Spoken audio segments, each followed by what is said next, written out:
ओम नमो भगवते वासुदेवाय नमो। नमस्कार बंधुगण आपण मानकु आम यूट्यूब चैनल को स्वागत।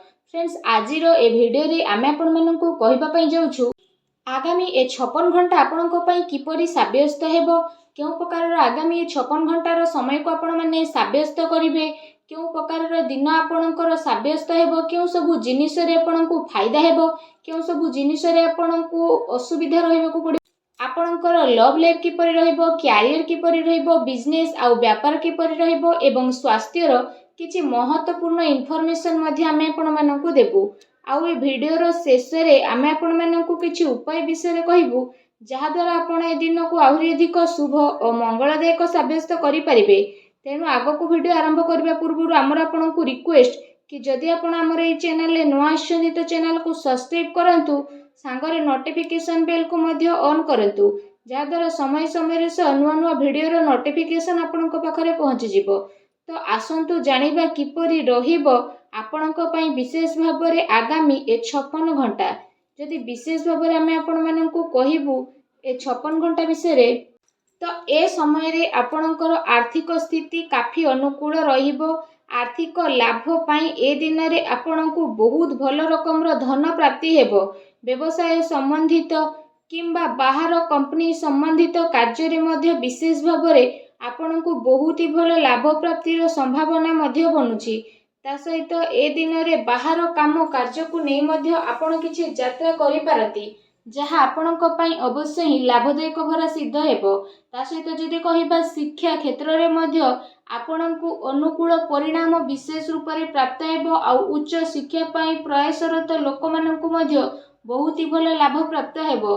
आपणक ज्ञान रे बुद्धि हेबो। आउ वरिष्ठ तथा गणमान्य लोकंक द्वारा आपणकु अवश्य ही प्रशंसा प्राप्त होई जिवो। काम कार्य क्षेत्र रे मध्य ए दिन रे आपण किछि नुआ करि परिबे, जहा आपणक पई अवश्य ही आगकु जाई भल साब्यस्त हेबो। पूरा परिवार रे आपण समस्ते पूरा जोश रे सहित रहिबे। आउ घर परिवार रे हर्ष उल्लास रो माहौल देखिबा को मिलिबो। ता सहित आपण कोनोसी प्रॉपर्टी विषय रे मध्य गभीर भाव रे विचार करिवे। आउ आगकु जाई मध्य आपणकु बहुत अधिक लाभ मध्य प्राप्ति हेबो। धन अचल संपत्ति प्राप्ति पाई मध्य ए दिनर समय आपणक पई बहुत ही भल दिनर समय रहिबो। ता सहित ए दिनर समय आपणक पई विशेष भाव रे मौज मजलिस आउ आनंद भरा मध्य रहिबो। काहे कि ना आपण जीवन पूरा रूप रे जीबे। ता सहित जदि कहिबा आपणकर मनोबल पूरा भाव रे आपणक कार्य प्रति मध्य पूर्ण रूप रे समर्पित भाव नै कि आसीबो। आ आपणक पई नुआ उपलब्धि मध्य विशेष रूप रे प्रदान करिवो। आपणकर टिके भी परिश्रम रो फल आपणकु भरपूर रूप रे मिलिबो, जहा द्वारा आपणकु काफी खुशी रो अनुभव मध्य हेबो। एहा सहित जदि कहिबा एहा पई आपण समय रो सदुपयोग करंतु, काहे कि ना आपणकु बहुत ही भल लाभ प्राप्ति हेबाको जाउछि, जहा द्वारा आपणकु काफी खुशी मध्य अनुभव हेबो। आसंतु जानिबा ए दिन रे आपणक पई कोन नेगेटिव रहिबो। परिवार रो माहौल आपणकर खराब हेबार संभावना बनुछि। सेति पई पारिवारिक स्थिति को अनुकूल बनै कि रखिबा पई जणे आउ जनक परस्पर संबंध हेबा बहुत ही अधिक जरूरी रहिछि। आपण साहसी तथा पराक्रमी व्यक्ति हेबा सहित दायित्ववान मध्य रहिबे। सेति पई आपण निजर घर परिवार प्रति भल भावना रखि कि जणे आउ जनकु जोड़िबा पई चेष्टा करंतु। एहा सहित जदि विशेष भाव रे कहिबा आपणकर कार्यस्थल को नै किछि असंतुष्टि भाव मध्य आसी पारे। काहे कि ना आपण जेतिकी परिश्रम करिवे कि आपणकु लागिबो कि आपणकु सेतिकी परिणाम मिली नाही। से कारण पई आपण किछि टाइम पर्यंत निजको एका एका फील मध्य करिवे। एहा सहित जदि विशेष भाव रे कहिबा भूल लोकंक संपर्क रे तथा भूल संग रे रहिबारे आपण प्रयास मध्य करंती, तेणु सावधान रुहंतु। अन्यथा आर्थिक समस्या आपणकु सामना मध्य करिबा पई पड़ी पारे। मानसिक अशांति सहित कार्य व्यवसाय रे मध्य आपणकर व्यवधान विशेष रूप रे उत्पन्न हेबो। मन रे चिड़चिड़ापन तथा प्रॉब्लम द्वारा आपणक कार्य योजना रे बाधा मध्य आनिबे। तेणु आपणकु सावधान रखिबा आपणक पई अनिवार्य रहिबो। एहा सहित विशेष भाव रे कहिबा आपणकर स्वभाव आपणक पई किछि प्रॉब्लम उत्पन्न मध्य करि पारे। पिलांक उपरे अधिक अनुशासन रखिबा सेमानक पई प्रॉब्लम मध्य ठिया करिवो। ସେଥିପାଇଁ ନିଜର ସ୍ୱଭାବରେ ଆପଣ ବିଶେଷ ରୂପରେ ଟିକେ ଲଚିଲାପଣ ଆଣନ୍ତୁ। ପିତାଙ୍କର ସମ୍ମାନ କରନ୍ତୁ। କିଛି ମତଭେଦ ମଧ୍ୟ ଉତ୍ପନ୍ନ ହୋଇପାରେ, ତେଣୁ ଟିକେ ସାବଧାନ ରୁହନ୍ତୁ। ଏହା ସହିତ ଏ ଦିନରେ ଆପଣ ତରତରରେ କୌଣସି ବି ନିର୍ଣ୍ଣୟ ନିଅନ୍ତୁ ନାହିଁ।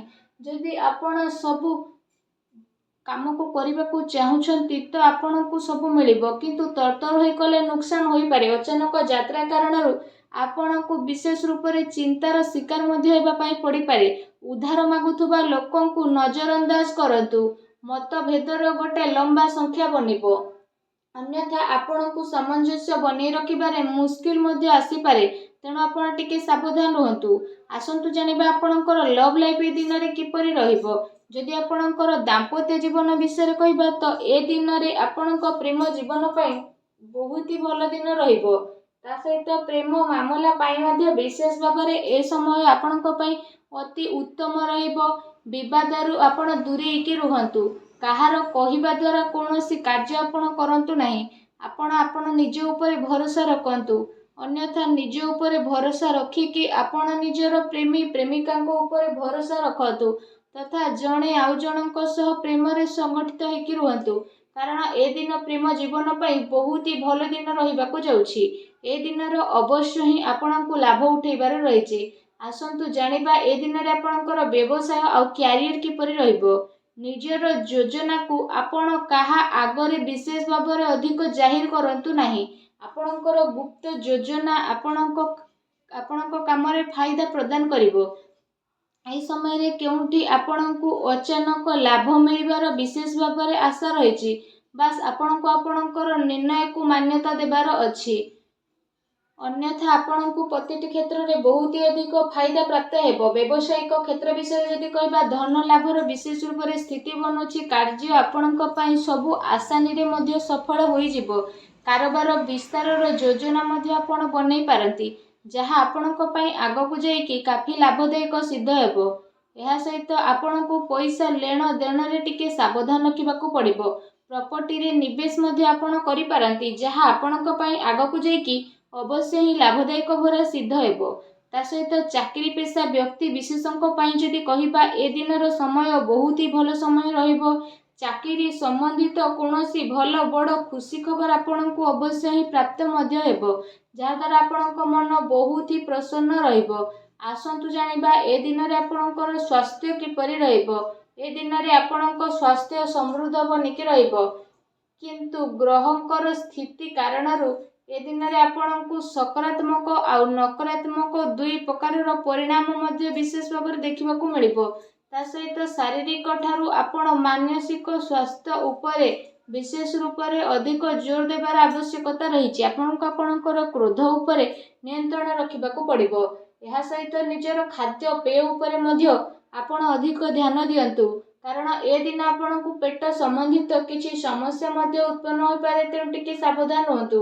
ଏହା ସହିତ ନିଜ ସ୍ୱାସ୍ଥ୍ୟକୁ ଆହୁରି ଅଧିକ ଭଲ ରଖିବା ପାଇଁ ଆପଣ ପ୍ରତ୍ୟେକ ଦିନ ଯୋଗ କରନ୍ତୁ, ବ୍ୟାୟାମ କରନ୍ତୁ, ସୁସ୍ଥ ରୁହନ୍ତୁ। ଆଉ ଭିଡ଼ିଓ କେମିତି ଲାଗିଲା କମେଣ୍ଟ କରିକି ଜଣାନ୍ତୁ। ଧନ୍ୟବାଦ।